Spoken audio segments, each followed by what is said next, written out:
ഇന്നത്തെ വീഡിയോയിൽ മറ്റേ ഗിനിയുടെ മുട്ട എങ്ങനെ ഇരിക്കുന്നു ഇപ്പോൾ ഗിനിയുടെ മുട്ട ഇതുവരെ കാണാത്തവർക്ക് വേണ്ടിയിട്ടുള്ള ഒരു വീഡിയോ ആണ്. ഇത് ഇന്നലെ കൂടിൻ്റെ അടിയിൽ നിന്നാണ് കിട്ടിയത് മുട്ട. അപ്പോൾ അത് നമുക്ക് ഏത് മുട്ടയാണെന്ന് അറിയണ്ടായില്ല. അത് പിന്നെ പൊട്ടിക്കാൻ നേരത്ത് നല്ല കട്ടി കണ്ടു. അപ്പോൾ ഗിനിയുടെ മുട്ടയാണെന്ന് ഡൗട്ടായിപ്പോൾ അതിനെ നിരീക്ഷിച്ചപ്പോഴാണ് പിറ്റേ ദിവസം പിന്നെ അവിടെ എല്ലാം മുട്ടയ്ക്കുന്നുണ്ട്. അത് കൂട്ടിലൊന്ന് മുട്ടിട്ടു. അതിനെ മുട്ട എടുക്കാൻ നേരത്തെ അത് ചെറിയ മുട്ടയാണ്, നാടൻ കോഴിയായിട്ട് കമ്പയർ ചെയ്യുമ്പോൾ അതിൽ ചെറിയ മുട്ട. പിന്നെ അതിൻ്റെ ഷേപ്പ് ഇത്തിരി വ്യത്യാസമുണ്ട്. സാധാ മുട്ടയുടെ പോലെയല്ല, ഒരു ചെറിയ ഷേപ്പ് വ്യത്യാസം പോലെ തോന്നി.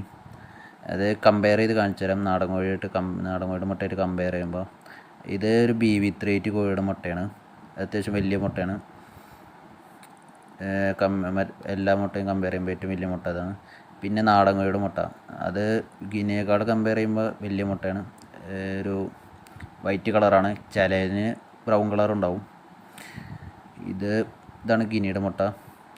അത് നല്ല തൊണ്ടിന് നല്ല കട്ടിയുണ്ട്. ഇത് പെട്ടെന്നൊന്നും പൊട്ടാത്ത മുട്ടയാണ്.